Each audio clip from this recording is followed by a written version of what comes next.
ame arabala septembre kalo klimuga anani samba filamuga ani duru fuli bi aw ye faw sigiyɔrɔ la aw be ga lajɛ mali kɔnɔ mali kɔ kan ayo bismillah ka kunnafoni o kɛnɛ kan.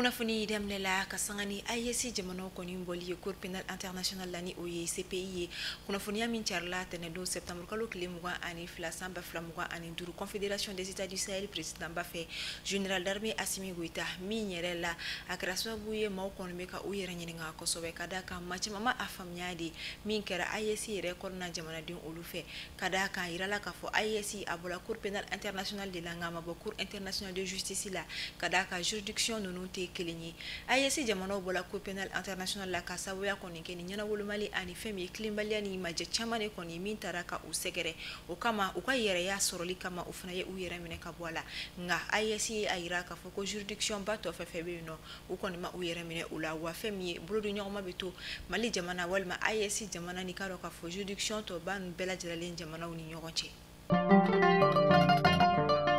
Kasangani fɛn min ye IEC jamana ɲɛtagaliko sabatili ye an ka jamana ɲɛmaa général d'armée Assimi Goïta ale ye IEC jamana ministre minnu ɲɛsinnen don mɔni ani sɛnɛko ɲɛw ma a ye olu bisimila kuluba palais kɔnɔna la a kɛra juma don sigi bolila fɛn caman kan kɛrɛnkɛrɛnnenya la jamana saba ka bolodi ɲɔgɔnma kɔnɔna la mun bɛ se ka na walasa ka se ka ni jamana saba ka mɔni k'a don ba la ani k'a sɛnɛko don ba la ka se ka an kɛ a yɛrɛ ye fɛn min ye o fɛnɛ sɔrɔ da olu sira fɛ. Kasangani championnat du monde bras de fer ye min kɔni bɛ ka kɛ Bulgarie jamana o kɔnɔna la mina an ka jamana fɛn min ye a bras de fer kɛlaw taara an ka jamana jɔyɔrɔ fa fɛn min ye a yirala k'a fɔ an ka jamana kɔni ye jɔyɔrɔ duurunan sɔrɔ diɲɛ fantan ani naani bɛɛ lajɛlen fɛ fɛn min ye ka dɔn k'a fɔ bras gauche la min kɔni yɛrɛ ni Alaka Mamadu yɛrɛ kɔni ka matchiw olu gagnéli ye a yirala k'a fɔ fɛn min ye a siɲɛ fɔlɔ ye farafinna kun kan farafin jamana dɔ ka nin jɔyɔrɔ kɔni sɔrɔ bras de fer mondial yɛrɛ o kɛnɛ kan. An bɛ segin ka na an ka jamana kɔnɔna la seko ni dɔnko bina ko kan an ka jamana seko ni dɔnko tigilamɔgɔba Sidiki Jabate le petit prince Jukora ale ka concert kun labɛnnen don Côte d'Ivoire jamana kɔnɔna la wagati laban ninnu o la nka fɛn min ye kunnafoniya dɔw kɔni carila ni wagati laban in na min ye a yira k'a fɔ concert kɔni o bɔlen don a ma walima an bɛ se ka fɔ a bɛna bɔ a dɔgɔkɔrɔ ka da kan fɛn min concert kun labɛnnen don fɛn min Côte d'Ivoire stade Félix Houphouët-Boigny o kɔnɔna la min na wagati laban ninnu na stade yɛrɛ kɔni président ale bɔra ka lase dɔ kɔni kɛ min na a ye adressé Sidiki Jabate ka manager la ni Jelika Jawara ye min kɔnɔna la a ye a yira k'a fɔ ko ale ni a ka mɔgɔw kɔni ye ɲɔgɔn ye kɛ min kɛra jumadon septembre kalo tile 19 san 2025 min yɛrɛ la ko a kɔni nimisalen min na a kunnafoniya da Sidiki Jabate ka manager yɛrɛ o tulo kan ko fɛn min ye ka dɔn k'a fɔ ko stade Félix Houphouët-Boigny tɛna se ka sɔrɔ ka bɛn ni Sidiki Jabate ka concert date min kɔni o fɔra o ye. Rencontre internationale d'éloquence et de débat francophone min bɛ kɛ san o san Togokaw fɛ yen nɔ Lomé faba kɔnɔna la kɛrɛnkɛrɛnnenya la o kama ɲinanta o bɛna kɛ a ta ko naaninan ye min baaraw bɛɛ lajɛlen minɛnen don bi araba septembre kalo tile 24 ni a bɛ to sen na fɔ septembre kalo tile 27 min bɛ kɛ hukumu ye farafinna nazara kan fɔ jamana bɛɛ bɛ ɲɔgɔn sɔrɔ kɛnɛ min kan ka ɲɔgɔndanba in kɛ min yɛrɛ la fana diɲɛ fantan naani bɛɛ lajɛlen fɛ nazara kan fɔ jamanaw bɛ ɲɔgɔn sɔrɔ a kɛnɛ kan o kama ɲinanta sigi kun tɛ dɔwɛrɛ ye gouvernance paix solidarité écologie ni o bɛ tali kɛ mara cogoyaw la an ka jamanaw kɔnɔna la fo ka taa se bɛɛ ma ani ka dɔn k'a fɔ bolodi ɲɔgɔn ma ani ka taga se bayɛlɛmali u ma ni an b'a fɔ o ma ko écologie. An bɛ taa Laginɛ Conakry ka olu fɛ yen nɔ ka sanga ni Laginɛ Conakry ye référendum ye min baaraw bɛɛ lajɛlen kɔni tun labɛnnen don a yirala k'a fɔ fɛn min ye jamanadenw kɔni bɔra ka taa kalafili kɛ min na a yirala k'a fɔ 100 sara la maa 89 olu de kɔni ye kala ta k'a fɔ ko awɔ ko bɛ jɛni u ka jamana constitution o kɔni falelen ni u y'u ka jamana sariya kisɛ olu ye min kɔni bɛ a yira k'a fɔ o bɛna dansigi kɛ furancɛ fanga la Laginɛ Conakry jamana kɔnɔna la wa min bɛ dayɛlɛli kɛ Mamadi Doumbouya ye a ka se k'a présenter ka jamana ɲɛmaaya kɔni ɲini Laginɛ Conakry jamana kɔnɔna la.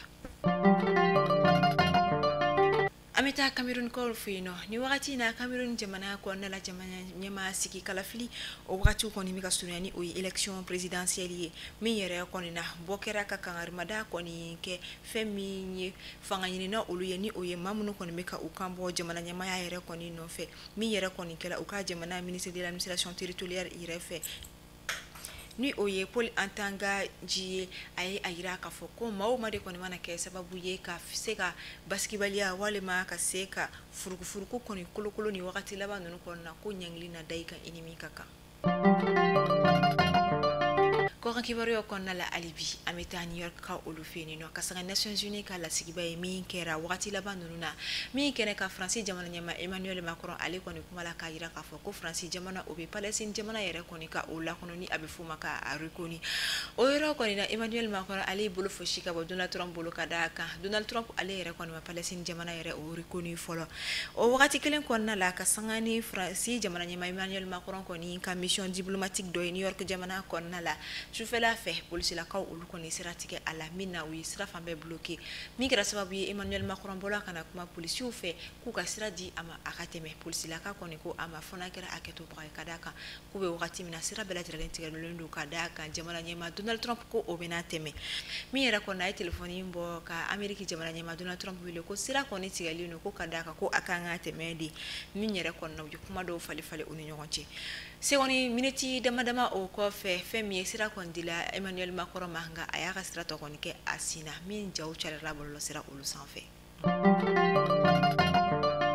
kibar konna la alibi Turki jamana president ali koni mboraka kuma ka kan korota kosobe ni kuma kan do koni ni mina ayi ayira ka foko ame wakati mina ko sisan ko ningele o fanga buyana kosobe kere ne ala abika kuma ni Israel ni Palestine jamana yere koni chela la halaya olu yemina ayira ka kuma konna la ko sankeme laba min koni temena ko ni wali akunta nunu yere nyokon koni make mi yere koni bi talike genocide yere la foka takasi wali ajugu nunu koni yake Palestine jamana nala min yere koni na abora ka la yini koni ke femi karo ka fo jamana fenfere koni ka suru orient konna la o make a bani ni femi jamana fenfere koni be ko islamé jamana oludo walima jamana fenfere be no ko be hadamadi ya hakew yere koni latanga ko o bonyali kadi o yewa o be binkani yere koni o ko bela jiralen ka bo ka o ka demendo ka ta Palestine jamana yere koni yoro ni wakati galema nununa ka kunnafoniya datugu fait divers konna la ameta grantigi bugu ka olu feni no musomani shifina kado mi alanyini ke ka akono che nga mi laba mina ke abulo kasula tagaye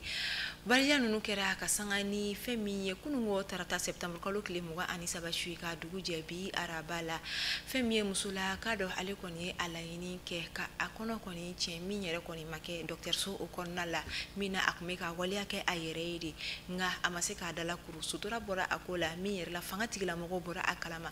police la ka koni sulila kata chu uka mi yere konna tike kera ala wa akoni siga ka bon kumina abita yere sor ko banan ni nyoje